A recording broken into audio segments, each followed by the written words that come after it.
Hello नमस्कार दोस्तों, स्वागत है आपके अपने यूट्यूब चैनल मेहरा क्लासेस में। और सब लोग कैसे हैं? उम्मीद करते हैं कि सब लोग ठीक ही होंगे। और जो एमपी असिस्टेंट प्रोफेसर की जो वैकेंसी आई हुई है उस पर तैयारी कर रहे होंगे। तो आज की वीडियो में दोस्तों हम गेस्ट फैकल्टी से संबंधित एक न्यूज़ लेकर आए हैं जो कि आप सभी के लिए काफ़ी इम्पोर्टेंट है।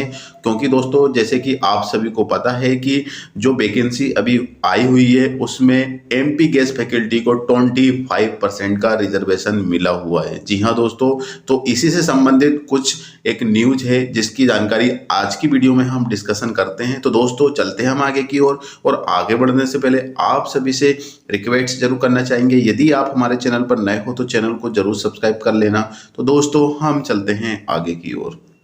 तो यहाँ पर हम देख सकते हैं दोस्तों कि दैनिक भास्कर के न्यूज़पेपर पर आपको लेकर आए हैं। और ये न्यूज़ जो है भोपाल के दैनिक भास्कर 5/2/2025 मतलब आज की डेट में ही ये न्यूज़ आई हुई है।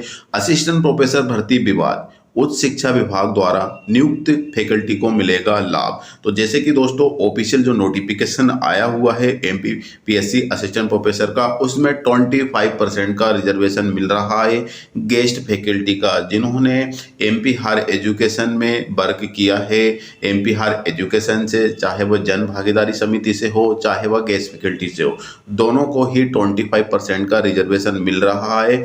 और अब इसमें क्या न्यूज है तो इसको हम समझते हैं। तो सरकारी कॉलेज में दो तरह की गेस्ट फैकल्टी, एक को मिल रहा आरक्षण, दूसरे को नहीं।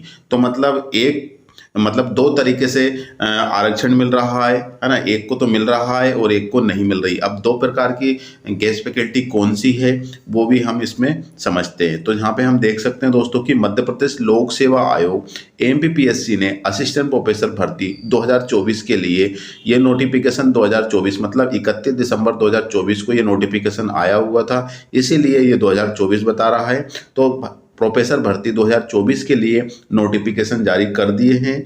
आवेदन की प्रक्रिया इसी महीने शुरू होगी, मतलब 27 फरवरी 2025 से इसके आवेदन स्टार्ट होने वाले हैं।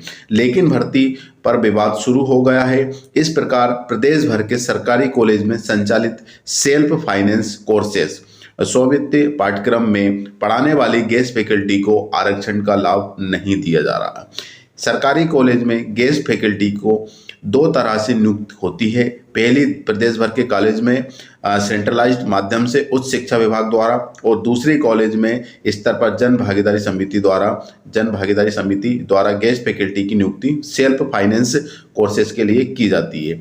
अब जैसे कि दो तरीके की वैकेंसी हो रही है, एक तो अपनी जन भागीदारी समिति और एक है अपना एमपी हायर एजुकेशन से संबंधित, ठीक है ना। तो इसमें जो सेल्फ फाइनेंस कोर्सेज के लिए, जो सेल्फ फाइनेंस जो कोर्सेज है उसमें इस आरक्षण का लाभ नहीं दिया जा रहा है।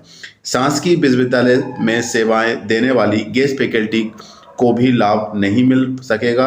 नोटिफिकेशन में विश्वविद्यालय और कॉलेज में स्ववित्तीय पाठ्यक्रम में पढ़ाने वाले अतिथि विद्वानों को आरक्षण और आयु में छूट देने जाने का जिक्र नहीं होने से ये विवाद हो रहा है।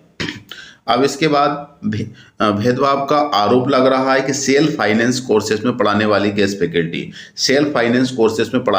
गेस्ट फैकल्टी भेदभाव का आरोप लगा रही है। उनका कहना है कि वे एक ही संवर्ग के तहत आते हैं, सरकारी कॉलेज में पढ़ाते हैं, इसके बाद भी आरक्षण और आयु सीमा में लाभ नहीं देकर पक्षपात किया जा रहा है।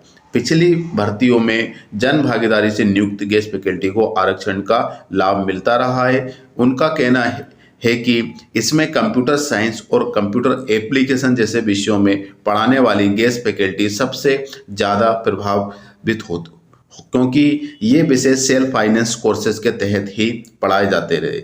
इन विषयों के लिए उच्च शिक्षा विभाग द्वारा गेस्ट फैकल्टी की नियुक्ति की नहीं। इसके बाद यहाँ पे दिया है कि 25% आरक्षण आयु में 10 साल की छूट। जी हाँ दोस्तों, जब पिछली बार जो नोटिफिकेशन जारी हुआ था जिसकी प्रक्रिया अभी तक चल रही है उसमें 10 साल की छूट मिली थी। नोटिफिकेशन अनुसार राज्य शासन ने उच्च शिक्षा विभाग के अंतर्गत सहायक प्राध्यापक, क्रीड़ा अधिकारी, ग्रंथपाल के रिक्त पदों पर मध्य प्रदेश लोक सेवा आयोग द्वारा आयोजित भर्ती परीक्षाओं में सरकारी कॉलेज में स्वीकृत सहायक प्राध्यापक, क्रीड़ा अधिकारी, ग्रंथपाल के रिक्त पदों के विरुद्ध आमंत्रित अतिथि विद्वानों के लिए विज्ञापित पदों में आरक्षण एवं अध्यापन कार्य अनुभव के आधार पर आयु सीमा में छूट का प्रावधान किया है। इसके अनुसार एमपीपीएससी को भर्ती के लिए भेजे गए मांग पत्र में विज्ञापित होने वाले रिक्त पदों में 25% आरक्षण क्षैतिज क्रम में समान रूप से सभी श्रेणियों तथा अनारक्षित अन्य पिछड़ा वर्ग, अनुसूचित जाति, अनुसूचित जनजाति एवं ईडब्ल्यूएस में किया। प्रतिवर्ष अकादमिक सत्र के अनुभव के लिए तो 10 वर्ष का छूट यहाँ पे देने का बोला गया है। और इसके बाद गेस्ट फैकल्टी का वर्ग एक ही है ना। तो गेस्ट फैकल्टी का वर्ग एक ही है, चाहे वह विश्वविद्यालय की हो या सरकारी कॉलेज के स्ववित्त पाठ्यक्रम की चयन पद्धति में एक जैसी होती है, इसीलिए हमें अंतर करने का औचित्य नहीं है। स्पेशलाइजेशन कोर्स पढ़ाने वाले शिक्षक एक जैसे होते हैं, क्वालिफिकेशन भी एक जैसी होती है, इसीलिए भर्ती प्रक्रिया में सरकारी कॉलेज में जन भागीदारी और विश्वविद्यालय में नियुक्त गेस्ट फैकल्टी को भी उच्च शिक्षा विभाग द्वारा नियुक्त फैकल्टी की तरह सभी लाभ मिलने चाहिए। यदि लाभ नहीं दिया जाएगा तो उम्मीदवार कोर्ट पहुंचेंगे।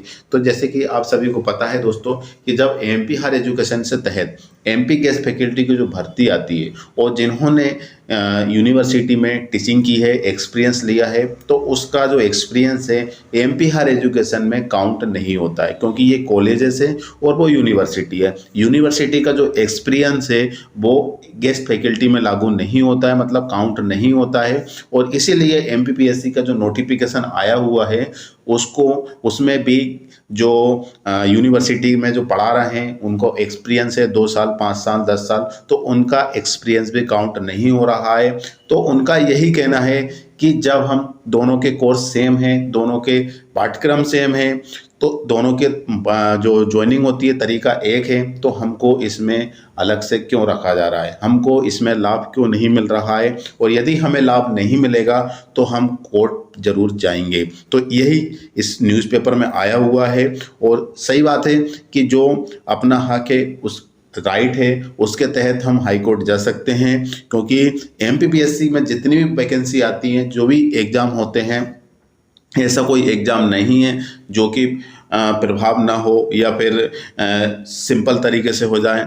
इसमें कुछ ना कुछ अड़चनें आती रहती है, क्योंकि कुछ क्वेश्चन से रिलेटेड, कुछ आयु सीमा से रिलेटेड, रिजर्वेशन से रिलेटेड, है ना। तो सब कोई ना कोई हाई कोर्ट में पहुंचता ही पहुंचता है। कोई भी मतलब सीधे सिंपल लैंग्वेज में कहे तो एमपीपीएससी का कोई भी एग्जाम प्रभावशील नहीं होता है। ठीक है ना दोस्तों। तो उम्मीद करते हैं कि ये आप अच्छी तरीके से समझ गए होंगे। बाकी यदि आपको कुछ कमेंट्स में कुछ डाउट है तो कमेंट सेक्शन में आप हमें कमेंट कर सकते हैं। और इसके रिगार्डिंग हम एमपी असिस्टेंट प्रोफेसर के रिगार्डिंग सभी कोर्सेज चला रहे हैं, बिल्कुल आप हमसे जुड़ सकते हैं। जुड़ने के लिए, डेमो के लिए हमारे वीडियो के डिस्क्रिप्शन में हमारे एप्लीकेशन की लिंक है, आप जाकर उसको डाउनलोड कीजिए, डेमो ले सकते हैं। नंबर भी दिए गए हैं, आप कॉल या SMS कर सकते हैं। तो दोस्तों आज के लिए बस इतना ही, फिर से मिलते हैं नए वीडियो नए टॉपिक के साथ। जब तक के लिए जय हिंद, जय भारत।